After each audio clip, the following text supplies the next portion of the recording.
তার সুতির পার ডিঙ্গুরি সাপুরি থেকে আমরা আইছি সুইচ গেট দমদমিয়া পুরান দমদমিয়ার উত্তরে যেটা মেন সুতির রূপে সুইচ গেট অবস্থিত। তার মানে সুইচ গেটের আমরা সবাই জানতাম সুইচ গেটের বহুত বড় লম্বা ইতিহাস আছে, যেটা নাকি আমি ফুল জানতাছি না। তো যে হিনি জানি 10 বছর আগে আমি সুইচ গেট অবস্থিত একটা গাঁয়ের মধ্যে আইছিলাম আমি ঘুরতে।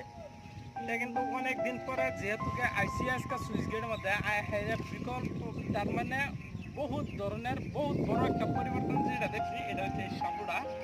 এই গান দিয়ে আমরা সাইকেল মোটর সাইকেল লয়ে মূলত 8টা আনিগুনি করে তার মানে গেছি একবার আইসি একবার করিয়া। তো আজকে হেরা দেখি একবারে সুন্দর পরিবর্তন, যেটা নাকি এই সুইচ গেটের মানুষে প্রাইভেট হিসাবে একটা বহুত বড় পদক্ষেপ একটা তুলেছে। এটা হচ্ছে এই লম্বা পাশের সাপু। এটার কি ইতিহাস হিসাবে রয়ে গেল যে সাপু আমরা আঙ্গর প্রজন্মর পরে দেয়া যে মানুষটি নতুন করে